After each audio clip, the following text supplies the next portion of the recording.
Right வா, அடுத்த question try பண்ணுறீங்களா? ஓகே, அடுத்த கொஸ்டின் என்ன சொல்கிறான் அப்படின்னு இப்போ கேள்வியை படிங்க, ஒரு ட்ரை பண்ணுங்க. ஓகே, ஒரு மனிதன் 600 மீட்டர் நீளமுள்ள ஒரு பாலத்தினை பிரிட்ஜு சொல்கிறான்பா. ஒரு பிரிட்ஜோடுலேருந்து 600 மீட்டர் தூரமாம்பா. அந்த மனுஷன் அதை கடக்க 5 மினிட்ஸ் ஆகுது, 5 நிமிஷம் ஆகுதான். அப்படின்னா அவன் என்ன ஸ்பீடில் வாக் பண்ணி போகிறான்? ரைட்டாப்பா, அவன் நடந்து செல்லக்கூடிய வேகம் என்ன? ரைட்டாப்பா, எப்படிப்பா சால்வ் பண்ணணும்? வேகம் கேட்டால் நம்ம எப்படிப்பா எடுத்து சொன்னோம் ஞாபகம் இருக்கா? டிவைட் பண்ணணுமா மல்டிப்ளை பண்ணணுமா? ஞாபகம் வச்சு, டிஸ்டன்ஸுன்னு கேட்டால் தான் பெருக்கணும், மற்றது எது கேட்டாலும் டிஸ்டன்ஸ் பை. ரைட்டா, டிஸ்டன்ஸ் பை. இது எழுதுங்கப்பா. இது என்னப்பா சொல்கிறாங்க? 600 மீட்டர் எழுதியாச்சாப்பா. கீழே என்னப்பா சொல்கிறான்? 5 நிமிடங்கள். இப்போ மீட்டர் மினிட்ஸ் வெவ்வேறுப்பா. மீட்டர் வந்தால் கீழே என்னதான் வரணும் ஞாபகம் இருக்கா? மீட்டர் வந்தால் கீழே என்ன இருக்கணும்? நொடியில் இருக்கணும். கிலோமீட்டர் வந்தால் கீழே நமக்கு என்ன இருக்கும்? வேகம்னா அவர், மணி நேரம் வரணும். இது மட்டும் சொல்லுங்கப்பா. 5 நிமிஷத்தை நொடியில் என்னப்பா சொல்லுவீங்க? ஒரு நிமிஷம்னா 60 நொடி. அப்போ 5 நிமிஷம்னா என்னப்பா? 300 நொடி. இல்லை 5 × 60ன்னு மாற்றிங்க. ஒரு நிமிஷம்னா 60 நொடிப்பா, 5 நிமிஷம்னா 300 நொடிகள். இப்போ அழகாக வகுத்துலாமா? 1 60 10 60. இதை சால்வ் பண்ணால் 2 மீட்டர் பெர் நொடிப்பா. அப்படின்னா என்ன மீனிங்ப்பா? ஒரு நொடியில் 2 மீட்டர் தூரம் நடக்கிறாருப்பா. ஆனால் கேள்வி என்னப்பா கேட்குறான்? ஆப்ஷன் என்ன கொடுத்துருக்கான் பாருங்கள். ஆப்ஷனில் அவன் கேள்வி என்ன கேட்குறான் பாருங்கள்? கிலோமீட்டர் பர் மணியில் அவனது வேகம் என்ன? அப்போ எதால் பெருக்குன்னு சொல்லுங்கப்பா. 5/18 18/5 பர் மீட்டர். சின்னதை பெருசாக மாற்றினா எதால் பெருக்கணும்பா? எதால் பெருக்கணும்? பெருசு 18, கீழே அதனால் 5. 36/5னா என்னப்பா சொல்லுவோம்? ஆப்ஷனை பாருங்கள். 36ல் எத்தனை 5 இருக்குப்பா? 7 5 35. ரைட்டாப்பா. மிச்சம் என்னப்பா இருக்கும்? 7 5 35. மிச்சம் எவ்வளோ? 1 பாருங்கப்பா. இதான் சொல்லுங்க. 7 1/5 ஆர். டெசிமல் என்னப்பா சொல்லுவோம்? டெசிமல் என்ன சொல்லுவோம்? தசமத்தில் என்ன சொல்லுவோம்? 1/5ன்னா எவ்வளோப்பா? 10/5 எவ்வளோ? 2. அப்போ 0.2. 7.2. 1/5ன்னா 0.2 தானேப்பா.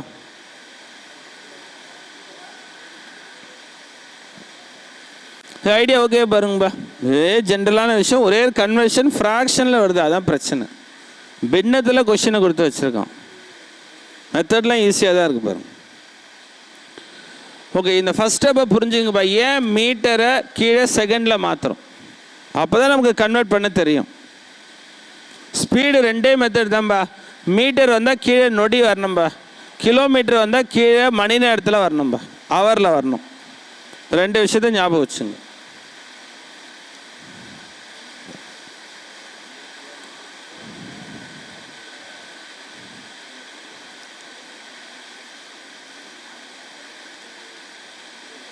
ஓகேவா? ஏன் இது மாத்திரம்? ஏன் 60ஆல் பெருக்கிறேன்னு தெரியுதா? ஏன் பெருக்கிறோம்பா சொல்லுங்கள். ஏன் 60ஆல் ஏன் பெருக்கிறோம்? கீழே, அதாவது மீட்டர் வந்தால் கீழே என்ன தான் வரணும்? பை செகண்ட், நொடியில் தான் வரணும், வினாடியில் தான் வரணும். இந்த ஞாபகம் வச்சு. கிலோமீட்டர் வந்தால் கீழே ஹவரில் வரணும். ஆனால் நம்ம கொடுத்த மினிட்ஸில் இருக்குது, நிமிடங்களில் இருக்குது, அதனால் மாற்றுறோம். ரைட் பா, ரொம்ப சிம்பிளாக தான் இருக்குது. என்ன சொல்கிறான்னு பாருங்கப்பா. ஒரு கார்பா, ஓகே, என்ன வேகத்தில் போதாம்பா? மணிக்கு 60.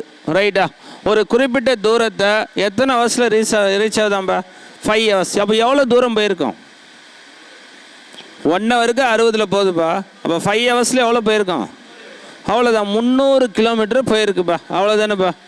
இதே 300 கிலோமீட்டரை இப்போ அதே கார் இப்போ மணிக்கு 40ல் போனால், ரைட், அப்போ மணிக்கு 40ல் போனால் எத்தனை மணி நேரத்தில் இந்த 300 கிலோமீட்டர் ரீச் ஆகும்பா? இவ்வளோ தான்ப்பா கொஸ்டின். ஃபஸ்ட்டு எப்படி போதாம்பா? மணிக்கு 60, 5 ஹவர்ஸில் போகுது. 65 300 கிலோமீட்டர். அழகாக சொல்லிட்டீங்க. இப்போ அதே 300 கிலோமீட்டரை ரைட், அப்போ இப்போ 40ல் போனால் எத்தனை மணி நேரத்தில் போகும்பா? 1 ஹவருக்கு 40பா. 7 மணி நேரத்தில் 280 போயிருக்கும். மிச்சம் 20 அரை மணி நேரத்தில் போயிருக்கும். இல்லை டிவைட் பண்ணிவிடுங்க, அவ்வளோதான். இது வகுத்தா என்னப்பா இருக்கும்? இதை வகுத்து பாருங்கப்பா. 15/2 15ல் பாதி என்னப்பா? 7.5 மணி நேரம். இது ஓகேவா பாருங்கப்பா? கேள்வி புரியுதா என்ன சொல்ல வரா, நம்ம எப்படி சால்வ் பண்ணுறேன்னு?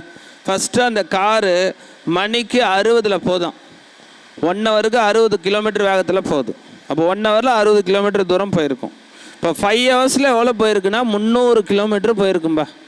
இப்போ அதே 300 கிலோமீட்டரை அந்த கார் இப்போ மணிக்கு 40ல் போனால் எவ்வளோ நேரத்தில் போயிருக்குன்னு கேட்குறேன். 1 ஹவருக்கு 40பா, 7 மணி நேரத்தில் 280.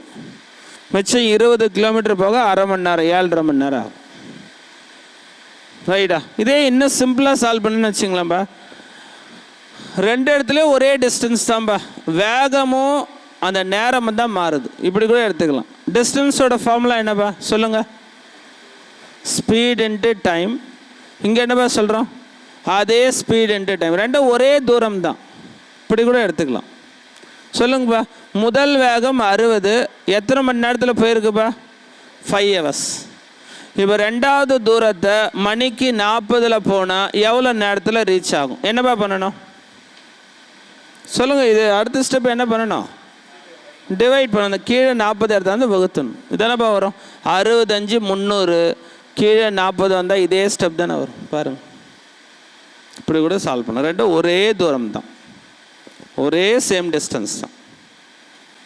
ரைட்டா? இப்படியே எழுதிக்கிறோம். S1 × T1 = S2 × T2. அப்படியே சப்ஸ்டியூட் பண்ணுமா கிராஸ் மல்டிப்ளை பண்ணி சொல்லிடலாம். இப்படி கூட சால்வ் பண்ணும். இப்போ ஜென்ரலாக நமக்கு புரியுது, அப்படியே சொல்லிடுறோம். 1 ஹவரில் 60 போனால் 5 மணி நேரத்தில் 300 போகும். இப்போ மணிக்கு 40ல் போனால் 7.5 மணி நேரத்தில் போகும். ரைட்டா? அதனால் இதெல்லாம் புரியாத விஷயங்கள்லாம் கிடையாதுப்பா. இதெல்லாம் ஃபார்முலாலாம் தேவையே இல்லைப்பா. நீங்கள் ஒரு ஐடியாலே சொல்லிட்டு போயிடலாம். அதெல்லாம் சிலருக்கு எப்போ டிவைட் பண்ணணும், எப்போ மல்டிப்ளை பண்ணணும் மறந்து அவங்களுக்காக தான் இந்த ஃபார்முலாலாம் சொல்கிறோம். ரைட் வா, இது நல்ல ஒரு சூப்பரான ஒரு கொஸ்டின் பா. இது என்ன சொல்கிறான் அப்படின்னு பாருங்கப்பா. ரைட்டா? கொஞ்சம் நம்ம யோசிக்கிற மாதிரி ஒரு கொஸ்டின் பா இது. ரைட்டா? நமக்கு ஐடியா ஈஸி தான். என்ன சொல்கிறான்னு பாருங்கள். ஒரு ரயிலில் உள்ள ஒரு மனிதன், ரைட்டாப்பா, ஒரு நிமிடத்தில் 21 தொலைபேசி கம்பங்களை கடந்து செல்வதை எண்ணி முடித்தான். 2 கம்பங்களின் இடைவெளி 50 மீட்டர் எனில் ரயில் எந்த வேகத்தில் பயணிக்கிறது? ஒரு ட்ரெயின் வந்து பர்டிகுலர் ஸ்பீடில் போகுதுப்பா. அப்போ ட்ரெயினுக்குள்ளே ஒரு பர்சன் வந்து ஓகேங்களா உட்காந்துட்டு அந்த போஸ்ட் வந்து என்ன பண்ணிட்டே வர கவுண்ட் பண்ணிட்டே வரோம். கரெக்டாக ஒரு நிமிஷத்தில் ஒரு 60 செகண்டில் எத்தனை போஸ்ட் அவன் கிராஸ் பண்ணியிருக்கான்? நம்ம 21 கம்பங்களை கடந்து போயிருக்கான். ஒரு கம்பத்துக்கும் அடுத்த கம்பத்துக்கும் இடைப்பட்ட தூரம் ஈக்குவலாக எவ்வளோ தூரமாக சொல்கிறான்? 50 மீட்டராக இருக்குது. இதான் சொல்கிறான்பா. ரைட்டா? இப்போ நான் உங்களுக்கு சிம்பிளாக ஒரு ஐடியா சொல்கிறேன், ஓகேங்களா? நீங்கள் இதை மட்டும் சொல்ல போகிறீங்க. இப்போ ஒரு ஐடியா என்ன சொல்கிறேன், மொத்தம் ஒரு 8 கம்பங்கள் இருக்குதுப்பா, ஓகேங்களா? சும்மா ஒரு ஐடியாவுக்கு சொல்கிறேன். மொத்தம் ஒரு 8 கம்பங்கள் இருக்குது. ரைட்டாப்பா? ஒரு 8 கம்பங்கள் இருக்குதுப்பா. இந்த மாதிரி போயிட்டே இருக்குது. மொத்தம் 8 கம்பங்கள் இருக்குது. சும்மா ஒரு ஐடியா. இந்த 8 கம்பங்களுடைய மொத்த தூரம் என்னென்னா 21 மீட்டர் அப்படின்னு சொல்கிறோம். இந்த முதல் கம்பத்துலேருந்து 8வது கம்பத்துக்கு ரீச் ஆகுன்னா 21 மீட்டர் நீங்கள் ட்ராவல் பண்ணணும். அப்படின்னா அந்த 2 கம்பங்களுக்கு இடையே உள்ள தூரம் என்னவாக இருக்கும்? இதான் சொல்ல போகிறேன். யாரா சொல்ல முடியுமா? 8 கம்பம். சூப்பர்ப்பா. 8 கம்பங்களை கடக்க 21 மீட்டர் ஆகுதுன்ட்டேன். ரைட்டா? ஒரு கம்பத்துக்கும் 2வது கம்பத்துக்கும் இடையே உள்ள தூரம் என்னவாக இருக்கும்? எவ்வளோப்பா? 3. ரைட்டா? எப்படி 3னா நீங்கள் இதை தான் சின்னதாக அண்டர்ஸ்டாண்ட் பண்ணணும். 8 கம்பங்களை கடந்து போகிறான்னா அதுக்கு கேப் என்னவாக இருக்கும் பாருங்களேன். 2 கம்பங்களுக்கு இடையே எத்தனை கேப்புப்பா? 1. 3 கம்பங்களுக்கு இடையே எத்தனை கேப்புப்பா? 2. ரைட்டா? அப்போ 4 கம்பங்களுக்கு இடையே எத்தனை கேப்புப்பா? 3. அப்போ ஞாபகம் வச்சுங்க, என்ன ஆப்ஜெக்ட் இருந்தால் அந்த கேப்பு இடைவெளி இன்டர்வல் என்னவாக இருக்குன்னா ஒன்று கம்மியாக இருக்கும், n-1. n ஆப்ஜெக்ட் இருந்தால் n-1 தான் இருக்கும். இது ஞாபகம் வச்சுங்க. அப்போ 8 கம்பங்கள் இருந்தால் இதுக்கு இடையே உள்ள கேப்பு 7 கேப்புப்பா. அப்போ 7 கேப்புக்கு 21னா ஒரு கேப் என்னவாப்பா இருக்கும்? இதான் நீங்கள் அழகாக 3 மீட்டர்னு சொன்னீங்க. இது புரியுதா? n ஆப்ஜெக்ட் இருந்தால் அதுக்கு கேப் வச்சு தான் கண்டுபிடிக்கணும். கேப் வந்து 7, ஒன்று கம்மியாக இருக்கும். ரைட்? அப்போ இந்த கொஸ்டினில் 21 கம்பங்களை கடந்து போகிறாரா? அப்போ அதுக்கு இடையில எத்தனை கேப் இருக்கும்பா சொல்லுங்கப்பா? 20 கேப்புப்பா. ரைட்டா? 21 கம்பங்களை இப்படி கடந்து போகிறாரா 1 மினிட்ல? இது 1வது கம்பம் 2வது கம்பம் இதெல்லாம் எழுதணுமா? இப்போ தேவையே இல்லை பாருங்கள். ரைட்டா? லாஜிக் பாருங்கள்.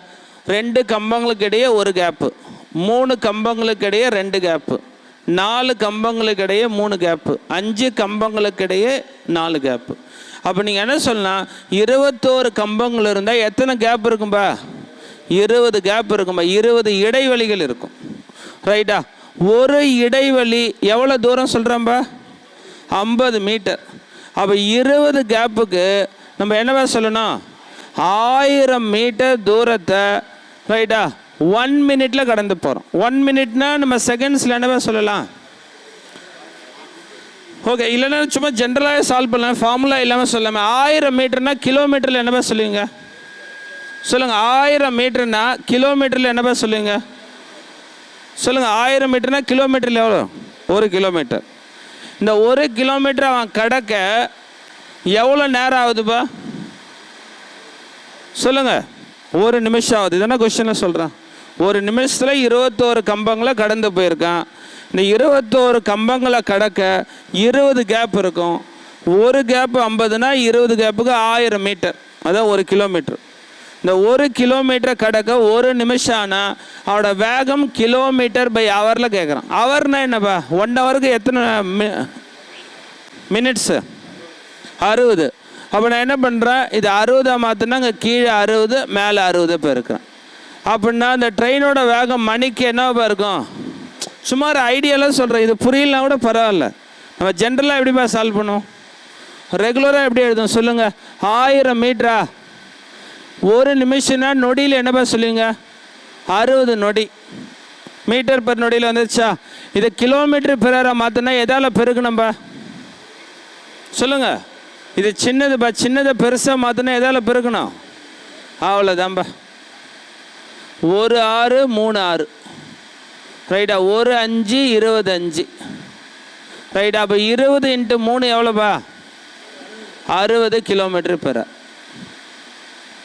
ஐடியா ஓகே பாருங்கப்பா. இந்த கன்வென்ஷன்லாம் தெரியலாம் கூட பரவாயில்ல. இது ஜென்ரலாக நீங்கள் 1000 மீட்டர் பை 1 நிமிஷம்னா 60 நொடி. ரைட்? அவன் மீட்டர் பெர் நொடியில் கிடச்சிருச்சு. அவன் என்னப்பா கேட்குறான்? ஆப்ஷனில் பாருங்கள், கிலோமீட்டர் பெர் ஹவர். 18/5 பெருக்குன்னா ஆட்டோமேட்டிக்காக கன்வெர்ட் ஆகிடும். இது ஓகே பாருங்கப்பா. டவுட் இருந்தால் கேளுங்கப்பா, புரியலாம் கேளுங்கப்பா.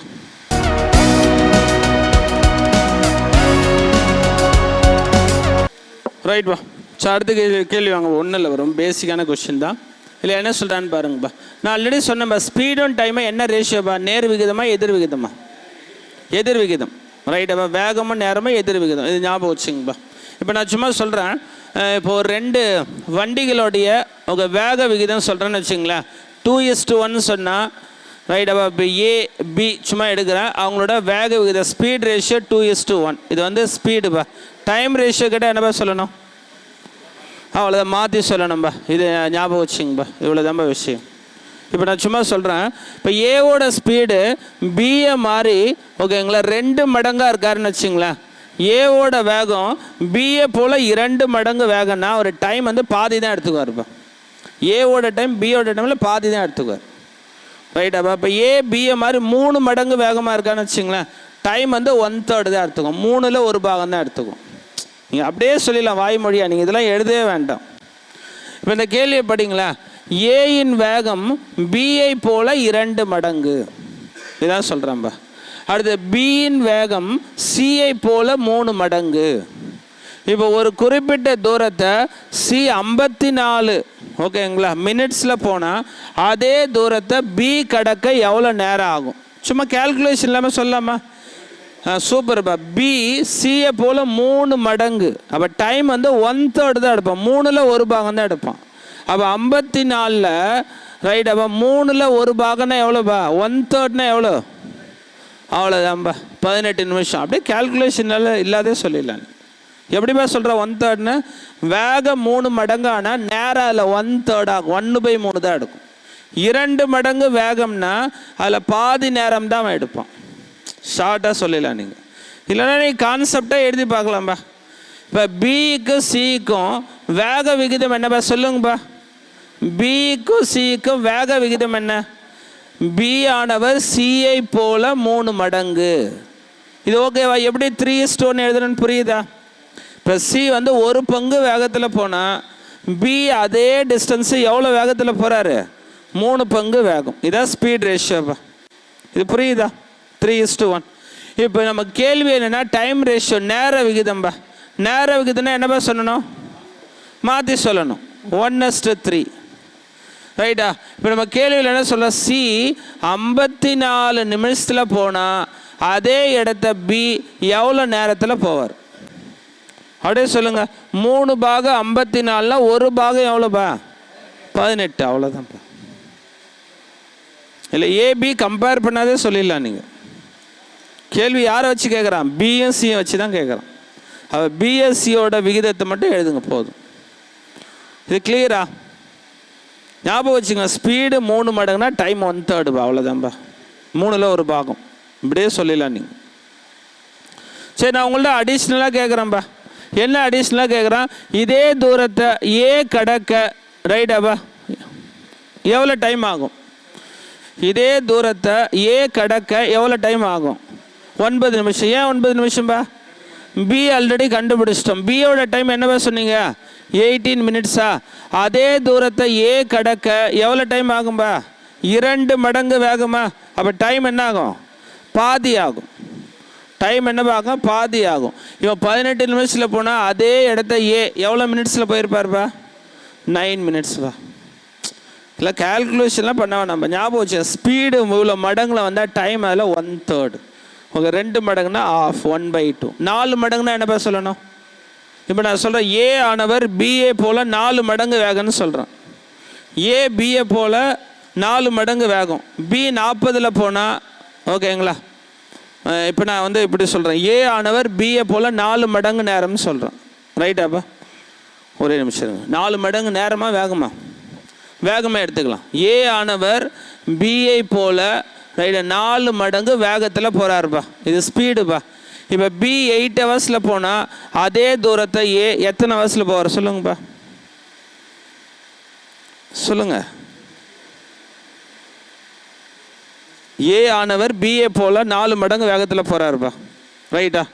இப்போ பி 8 மணி நேரத்தில் போனால் அதே தூரத்தை ஏ எத்தனை மணி நேரத்தில் போவார்ப்பா? 1/4ன்னு சொல்லணும். 4 மடங்குனா டைம் வந்து 1/4, 1/4ன்னு சொல்லணும். அப்போ 8 ஹவர்ஸில் 1/4 என்னப்பா? 2 மணி நேரம். அவ்வளோதான். வேகமோ நேரமோ எதிரெதிர் விகிதம். இது 4 மடங்குனா டைம் வந்து 1/4 ஆகிடும். இல்லைனா ஒன்றும் இல்லை. புரியலன்னு வச்சுங்களேன். இப்போ நம்ம சொல்கிற விஷயம் உங்களுக்கு புரியலைன்னா இப்படி எழுதணும். ரைட்டாப்பா? எப்படிப்பா எழுதணும்? இப்போ ஏக்கும் பிக்கும் வேக விகிதம் நான் என்னவா சொன்னேன்? 4 மடங்கு சொன்னேன்னா 4:1 சொன்னேன்னா. இதே டைம் ரேஷியோனா என்னவா மாற்றணும்? 1:4ன்னு மாற்றிருங்க. பி 8 ஹவர்ஸில் போனால் 4 2 8. அதே இடத்த ஏ 1x2 2 மணி நேரத்தில் போயிருப்பார். உங்களுக்கு தெரியலைன்னா மாற்றி சால்வ் பண்ணிவிடுங்க. வேறு ஒன்றும் இல்லை.